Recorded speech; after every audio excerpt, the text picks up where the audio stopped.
ورسوله أما بعد فأعوذ بالله من الشيطان الرجيم بسم الله الرحمن الرحيم هل أتاك حديث الغاشية وجوه يومئذ خاشية عاملة ناصبة تصلى نارا حامية صدق الله العلي العظيم وصدق رسوله النبي الأمي الكريم ان اللہ وملائکتہ یصلون علی النبی یا ایھا الذین آمنوا صلوا علیہ وسلموا تسلیما۔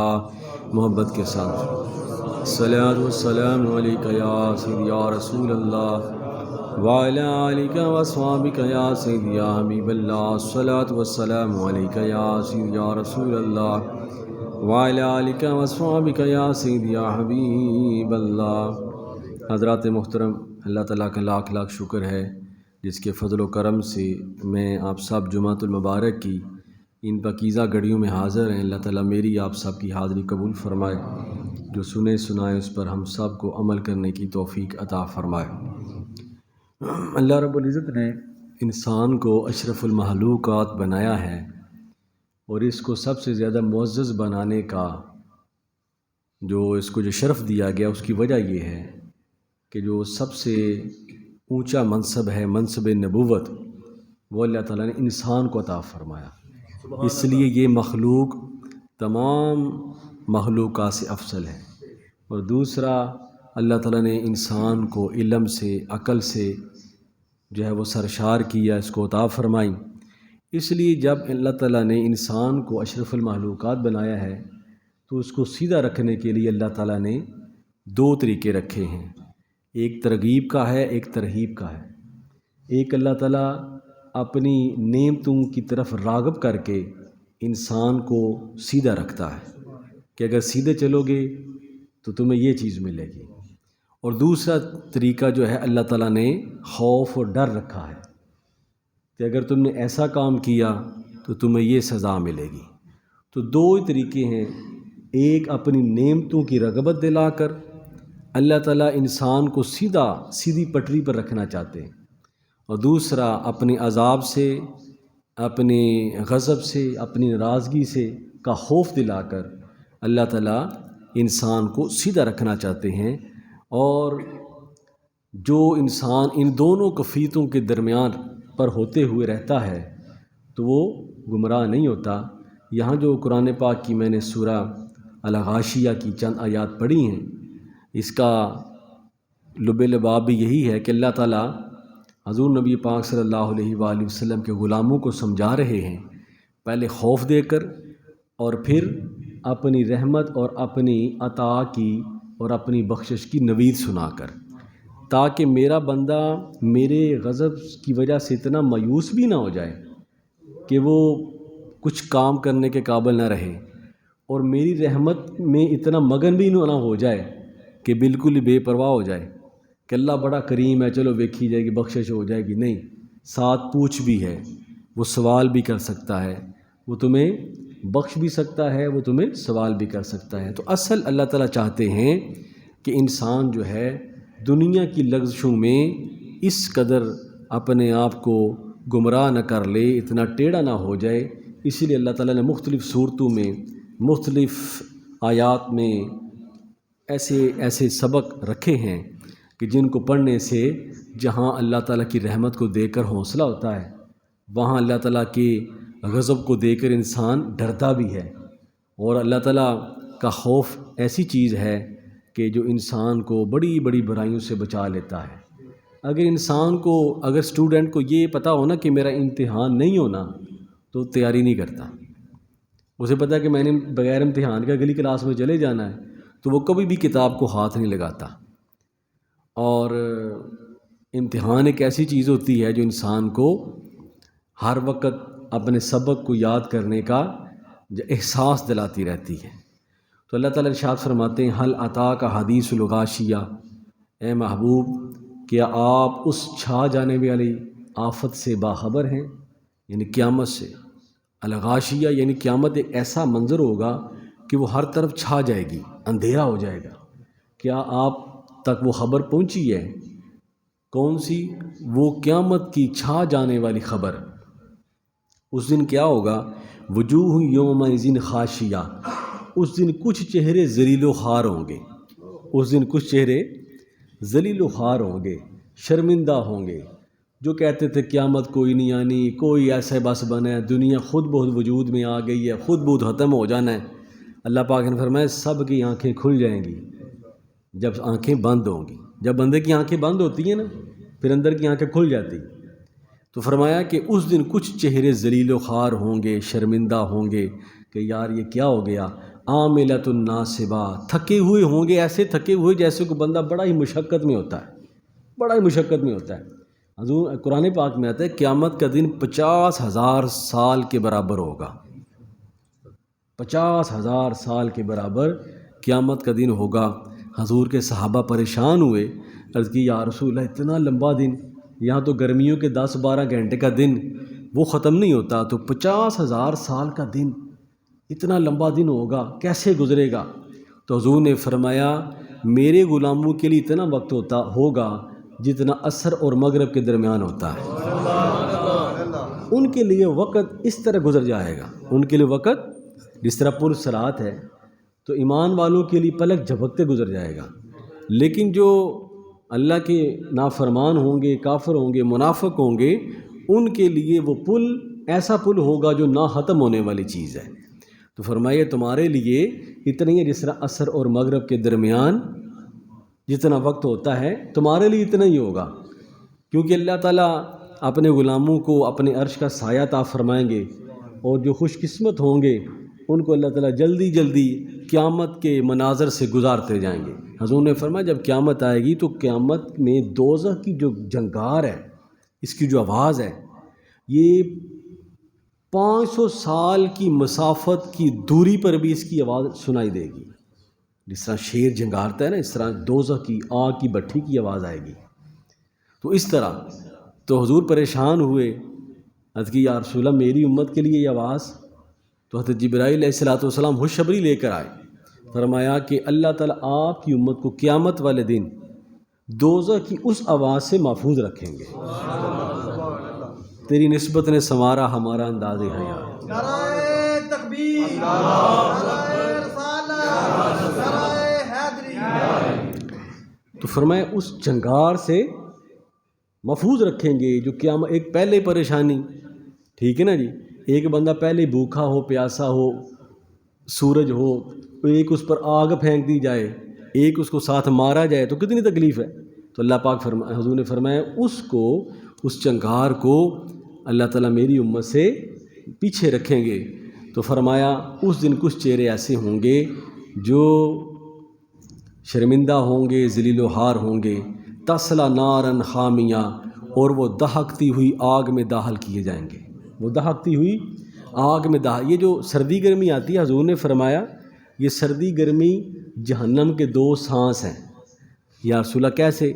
فرمایا جب جہنم تیار ہو گئی تو اس کی آگ سیاہ تھی، تو فرمایا اللہ تعالیٰ نے کہ اس کی آگ کو اور زیادہ جو ہے وہ پہلے سرخ تھی، پہلے سرخ تھی، نہیں پہلے سفید تھی، اللہ پاک نے فرمایا اس کو اور زیادہ گرم کیا جائے، وہ سرخ ہو گئی۔ فرمایا اور زیادہ گرم کیا جائے، وہ کالی ہو گئی۔ فرمایا جو کالی ہے ان کے لیے رہنے دو جو جہنم میں پھینکے جائیں گے، اور جو سرخ ہے یہ اہل دنیا کے لیے، کھانا پکانے کے لیے، آگ سینکنے کے لیے، ان کے لیے بھیج دی جائے۔ اب جو جہنم کی آگ ہے ایک تو اندھیری ہے اور ایک سب سے گرم ہے۔ حضور نے فرمایا ایک کوئلہ اگر جہنم کا اس دنیا میں آ جائے تو اس کے سارے دریا سمندر خشک ہو جائیں۔ تو جہنم نے عرض کی یا رب العالمین میرا اتنی تپش ہے تو مجھے کو سانس لینے کی جو ہے وہ اجازت دے۔ اللہ پاک نے فرمایا چلو 2 سانس لے لیا کرو، ایک سانس اندر اور ایک سانس باہر۔ جب وہ سانس اندر کی طرف لیتی ہے تو دنیا میں سردی آ جاتی ہے، اور جب سانس باہر نکالتی ہے تو دنیا میں گرمی آ جاتی ہے۔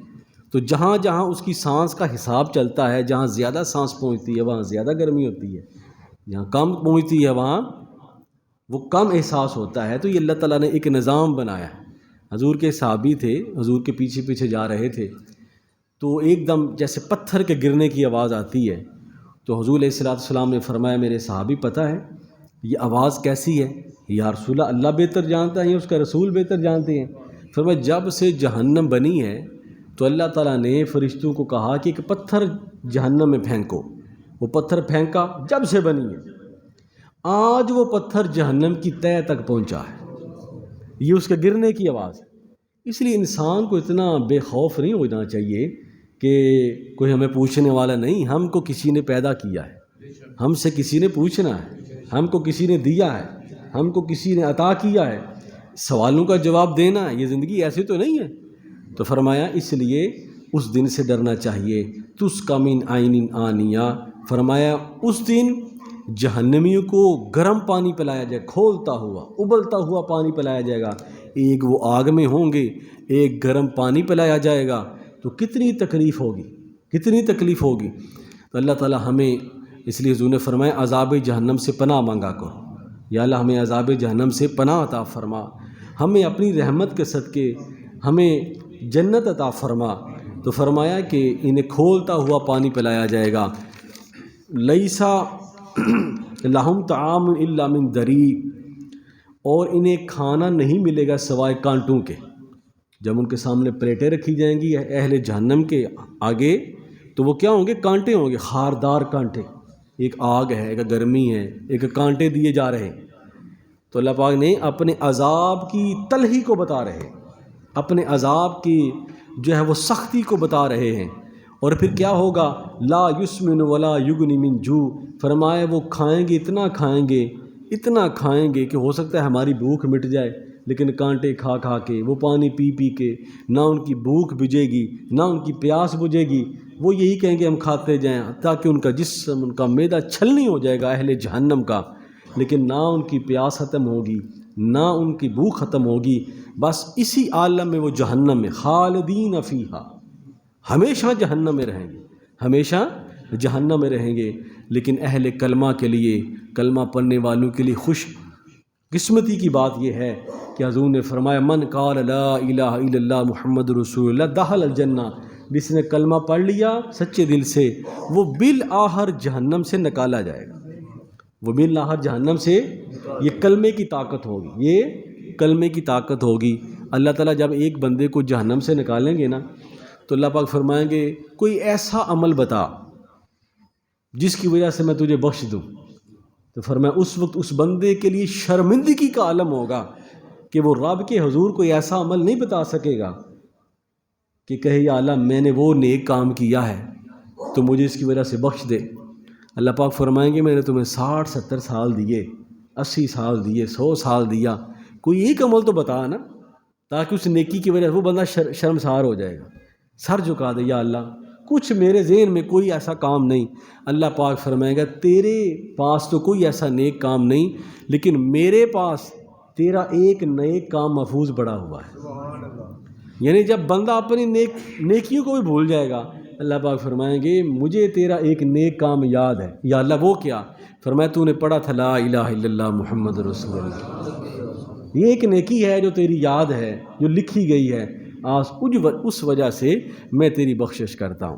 لیکن آگ کے انگارے اسے پکڑیں گے, تلخی آئے گی, وہ بخش دے تو اس کی مہربانی ہے, وہ کرم فرما دے تو اس کی مہربانی ہے, اس کا کرم بے پایا ہے. لیکن اگر وہ پوچھ لے تو وہ اس طرح بھی پوچھ لیتا ہے. اس لیے اے بندے ہر جو ہے وہ غفلت کا شکار نہیں ہونا چاہیے. اللہ تعالیٰ ہر چیز کو جانتے ہیں. اب اللہ تعالیٰ دوسرے لوگوں کا ذکر فرما رہے ہیں. یہ تو وہ ہے نا جو اہل جہنم ہے, جن پر قیامت کی ہول ناکی آئے گی, جن پر قیامت کا جو ہے خوفناک منظر ان پر لاگو ہوگا. حضور نے فرمایا قیامت کی ہول ناکی 7 بندوں پر نہیں آئے گی. یا اللہ وہ کون سے؟ فرمایا جنہوں نے شرک نہیں کیا, اللہ کے ساتھ کسی کو شریک نہیں ٹھہرا. اللہ تعالیٰ انہیں قیامت والے دن اپنے عرش کا سایہ عطا فرمائے.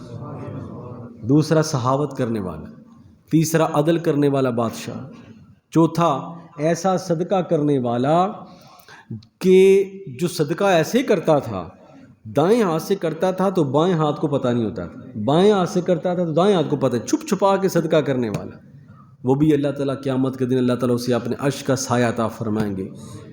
تو فرمایا چھٹا بندہ وہ کہ ایک نماز کے بعد دوسری نماز کا انتظار کرنے والا, ساتواں باہم صلح کروانے والا. اللہ تعالیٰ ان کو قیامت والے دن اس قیامت کے عذاب سے محفوظ رکھ لیں گے، بچا لیں گے، بلکہ اس ایسی خصوصیات کو پیدا کرنا چاہیے۔ آگے اللہ تعالیٰ فرماتے ہیں اس دن سارے چہرے جلے نہیں ہوں گے، سب لوگوں پر قیامت کی آگ، قیامت کی ہولناکی اثر نہیں کرے گی۔ اللہ پاک نے فرمایا وجوہ یومئذ ناعمہ، اس دن کچھ چہرے ایسے ہوں گے جو چمک رہے ہوں گے، اس دن کچھ چہرے ایسے ہوں گے جو چمک رہے ہوں گے۔ صحابہ نے عرض کی یا رسول اللہ اتنی رش ہوگا، پتہ نہیں کتنی دنیا، کب سے دنیا ہے، کب تک ہے، کب تک چلنی ہے، یا اللہ بہتر جانتا ہے کتنے لوگ آئیں گے، تو سب کا حساب و کتاب تو ہوگا۔ حدیث پاک میں آتا ہے کہ اہل جنت کی 120 صفیں ہوں گی، کتنی؟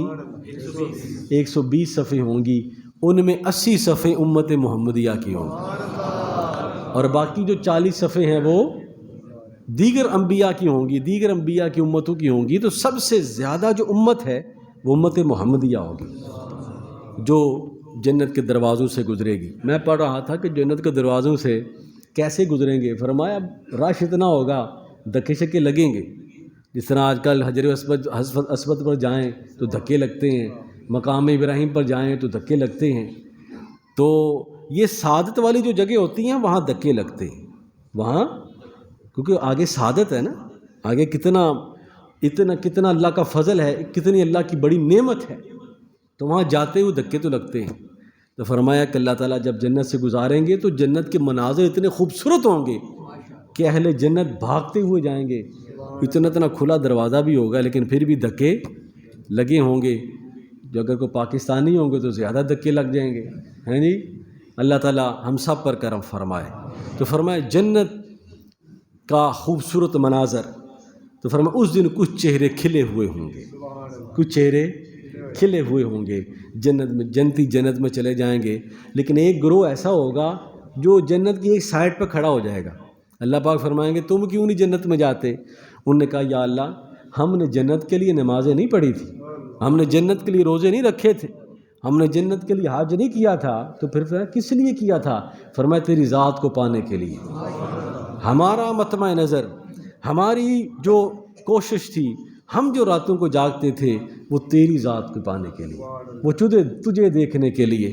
اللہ تعالیٰ ان کی بات پر اتنے خوش ہوں گے، اللہ پاک انہیں یہ اعزاز عطا فرمائیں گے، اللہ تعالیٰ انہیں یہ شرف عطا فرمائیں گے کہ ینظروا الیہم و ینظرون الیہ، رب ان کو دیکھے گا، وہ رب کو دیکھیں گے۔ نعرہ تکبیر، نعرہ رسالت، نعرہ حیدری۔ تو یہ جو ہے اللہ تعالیٰ، آپ احادیث کی کتابوں میں جنت کے حوال پڑھیں، دوزخ کے حوال پڑھیں، تو جب جنت کے حوال پڑھتا ہے تو بندہ اتنا گم ہو جاتا ہے، بندہ سمجھتا ہے لو سانو پوچھی کوئی نہیں ہونی، بس ٹھیک بخشایا ہیں جی۔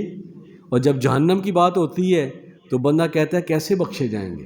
تو اللہ پاک نے فرمایا دونوں کفیل تو میرے کو پوچھ بھی سکتا ہوں، بخش بھی سکتا، اگر یہ کرو گے تو بخشش ہے، یہ کرو تو میری ناراضگی ہے۔ تو وہ راضی ہو گیا، تو سارے تو فرمایا اللہ تیری ذات کو پانے کے لیے ہم نے یہ کام کیا۔ جب وہ راضی ہو گیا تو جنت تو اس کی رضا میں ہے۔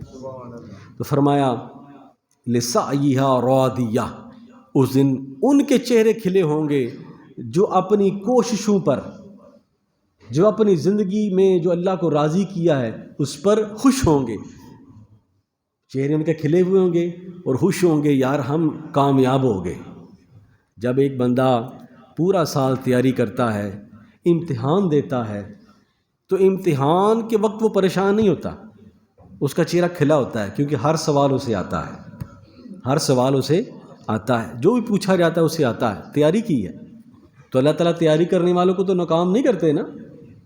تو جب وہ پاس ہوتا ہے تو وہ اپنی کی ہوئی کوشش پر خوش ہوتا ہے، یار میں نے پورا سال، میں نے جو استاد نے کہا میں نے پڑھا ہے، تو جب رزلٹ اس کے سامنے آتا ہے تو رزلٹ کو دیکھ کے بھی خوش ہوتا ہے اور اپنے کیے ہوئے پر بھی خوش ہوتا ہے کہ میں نے اپنے وقت کو ضائع نہیں کیا۔ تو فرمایا لسعیھا راضیہ، وہ اپنی کوششوں پر خوش ہوں گے، وہ اپنی کوششوں پر خوش ہوں گے۔ جس طرح حضرت بلال رضی اللہ تعالیٰ عنہ کا آخری وقت آیا نا، تو آپ کی زوجہ محترمہ رونے لگیں، واہ حزناہ واہ حزناہ، کتنا پریشانی کا وقت ہے، کتنا پریشانی کا وقت ہے کہ آپ ہم سے جدا ہو کے جا رہے ہیں۔ تو حضرت بلال حبشی رو پڑے، آپ نے فرمایا یہ پریشانی کا وقت نہیں ہے، میں امتحان گاہ میں بیٹھا ہوں، میں امتحان گاہ میں بیٹھا ہوں اور مجھے اپنی زندگی پر شرمندگی نہیں ہے، مجھے اپنی زندگی پر شرمندگی نہیں ہے، کیونکہ جب بندہ مومن دنیا کو چھوڑنے والا ہوتا ہے نا تو اس کے چہرے پر مسکراہٹ ہوتی ہے، کیونکہ سارے اعمال جو ہے نا اس کے سامنے آ جاتے ہیں، اس کا انجام اس کے سامنے آ جاتا ہے۔ تو فرمایا کہ میں کوئی شرمندہ نہیں ہوں، میں تو اشہد ان محمد رسول اللہ اس وقت پڑھتا تھا جب حضور کا چہرہ انور میرے سامنے ہوتا تھا، میں تو اس وقت بھی اپنے رب کو نہیں بھولا جب میرا مالک جو ہے وہ مجھے تپتے ہوئے ریت پر لٹاتا تو میں اس وقت بھی احد احد کہتا تھا۔ میں اپنی کوشش پر کاوش پر شرمندہ نہیں ہوں، بلکہ لسائی راضیہ، میں نے جو کیا میں اس پہ بڑا خوش ہوں، میں پریشان نہیں ہوں، بلکہ یہ نہ کہو واہ حزنا واہ حزنا، بلکہ یہ کہو واہ تربا واہ تربا۔ کتنا خوشی کا وقت ہے، کتنا خوشی کا وقت ہے کہ ایک غلام اپنے آقا سے ملنے جا رہا ہے، ایک بندہ کامیاب ہو کے جا رہا ہے۔ اس لیے تو حضرت علی شیر خدا، سبحان اللہ، انا مدینۃ العلم وعلی بابھا، جب دنیا سے جا رہے ہیں نا تو دنیا میں یہ اعلان کر کے جا رہے ہیں فزت برب الکعبہ، رب کعبہ کی قسم میں کامیاب ہو گیا، رب کعبہ کی قسم میں کامیاب ہو گیا۔ تو یہی اس بندہ مومن کی حال ہوتی ہے، دنیا سے جانے سے پہلے اس کے چہرہ کھل اٹھتا ہے اور آواز نکلتی ہے محمد مصطفیٰ ہے میرے ساتھ، محمد مصطفیٰ ہے میرے ساتھ، یعنی اس کا چہرہ کھل اٹھتا ہے اور اس کی ساری جو کی کرائی ہوتی ہے، اس کی نمازیں، اس کی روزیں، وہ حسین و جمیل صورتیں بن کر اس کے سامنے آ جاتی ہیں۔ تو فرمایا قیامت والے دن ایسا ہی ہوگا، فی جنت عالیہ، اور وہ بلند و بالا عالی شان جنتوں میں ہوں گے۔ 8 جنتیں ہیں، کتنی جنتیں ہیں؟ 8۔ اور جنت الفردوس سب سے اعلیٰ جنت ہے۔ حضور نے فرمایا جب بھی اللہ سے مانگو اپنے لیے یا اپنے مرحومین کے لیے جنت الفردوس مانگا کرو۔ اس کے برتن سونے کے ہیں، چاندی کے ہیں، اس کے جو پانی ہے وہ دودھ سے زیادہ سفید ہے، شہد سے زیادہ میٹھا ہے۔ تو فرمایا کہ جنت الفردوس جب بھی مانگا کرو تو جنت الفردوس مانگا کرو، یا اللہ ہمیں بھی ہمارے مرحومین کو بھی جنت الفردوس عطا فرما، یہ مانگا کرو۔ فرمایا لا تسمعوا فیہا لاغیہ، فرمایا اہل جنت میں کوئی فضول بات نہیں سنیں گے۔ یہاں تو بندہ کو گالی سن لیتا ہے، کوئی اس طرح کی بات سن لیتا ہے، فرمایا اہل جنت کو جو بھی سنائی دے گا وہ خیر کی بات سنائی دے گی۔ وہ کیا دے گی؟ خیر کی بات سنائی دے گی۔ فیہا عین جاریہ، اس میں چشمے بہتے ہوں گے۔ فیہا سرر مرفوعہ، اس میں قالین بچھے، اونچے اونچے تخت بچھے ہوں گے، اونچے اونچے۔ اہل جنت کو تختوں پر بٹھایا جائے گا، اہل جنت کو تختوں پر بٹھایا جائے گا۔ وَأَكْوَابٌ مَوْضُوعَةٌ، اور اس پر جو ہے تختوں کے گرد گرد جو برتن ہیں وہ بڑے سلیقے سے رکھے ہوں گے۔ یہ اللہ تعالیٰ کی مہمان نوازیاں ہیں، یہ اللہ تعالیٰ کی مہمان نوازی ہیں۔ وَنَمَارِقُ مَصْفُوفَةٌ، اور تخت پر جو ہے وہ تکیے لگے ہوں گے۔ آپ یہ منظر اپنی آنکھوں کے سامنے رکھیں کہ اللہ تعالیٰ کس قدر خوبصورتی کے ساتھ اہل ایمان کی، اپنے بندوں کی مہمان نوازی کریں گے۔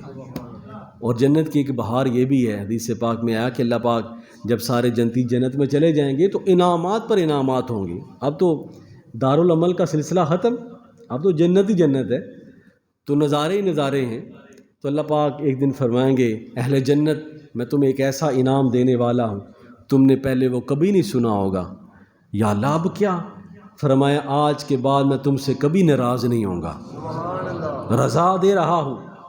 پھر ایک اور مقام پر اللہ تعالیٰ ارشاد فرمائیں گے ایک اور انعام دے رہا ہوں۔ یا اللہ وہ کیا ہے؟ فرمایا آج تمہیں حضرت داؤد علیہ السلام زبور سنائیں گے۔ سبحان اللہ۔ یہاں کوئی ایسا ماحول ہو تو کوئی نعت شریف لگی ہو یا کوئی محفل سما ہو تو ایک ماحول بن جاتا ہے نا جی خوبصورتی میں۔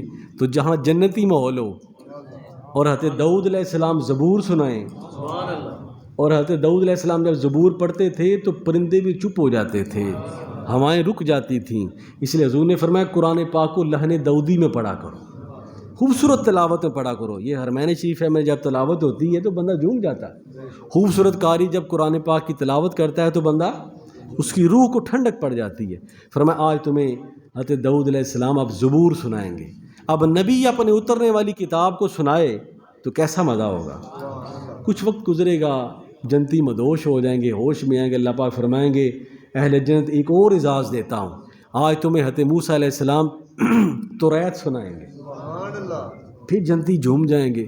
فرمایا کوئی ایک اور انعام دینے والا ہوں. یا اللہ اب کیا؟ فرمایا آج تمہیں حضرت عیسیٰ علیہ السلام انجیل سنائیں گے، تو نبیوں پر اترنے والی کتاب. پھر جب جنتی ہوش میں آئیں گے تو اللہ پاک فرمائیں گے آج تمہیں ایک ایسا اعزاز دینے والا ہوں کہ اس سے پہلے تم نے نہیں دیکھا ہوگا.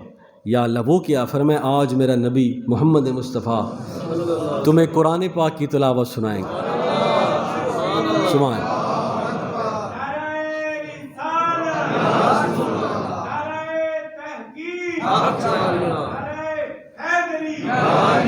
قرآن پاک کی. اب وہ قرآن جب صاحب قرآن سنائیں گے تو پتہ نہیں وہ کیا منظر ہوگا، ہیں جی. یہ وقت بھی گزرے گا. اللہ پاک فرمائیں گے اہل جنت اس سے بڑا بھی اعزاز دینے والا ہوں. اب اہل جنت حیران رہ جائیں گے کہ یا اللہ اس سے بڑا اعزاز. فرمایا آج تمہیں خود خدا قرآن سنائے گا. یہ جو قرآن پاک کے الفاظ ہیں یہ تو رب کا کلام ہے نا، اللہ کے الفاظ ہیں. فرمایا خود قرآن پاک رب کی ذات سنائیں گی. اب پتہ نہیں کیا سا عرصہ گزر جائے گا، کیا عالم ہوگا، وہ اپنی شان کے مطابق قرآن پاک سنائے گا. تو فرمایا اگر مجھے راضی کرو گے تو جنت میں جاؤ گے تو میری تلاوت سنو گے، ہیں جی. تو دونوں رستے اللہ پاک نے اس لیے دیے ہیں تاکہ میرے خوف کی وجہ سے بھی بندہ سیدھے رستے پر رہے اور میری رحمت کی وجہ سے بھی بندہ سیدھے رستے پر رہے. اللہ تعالیٰ ہمیں عمل کی توفیق عطا فرمائے. وما علینا الا البلاغ وآخر دعوانا الحمد للہ رب العالمین. سنتے ہیں، عطا فرمائے.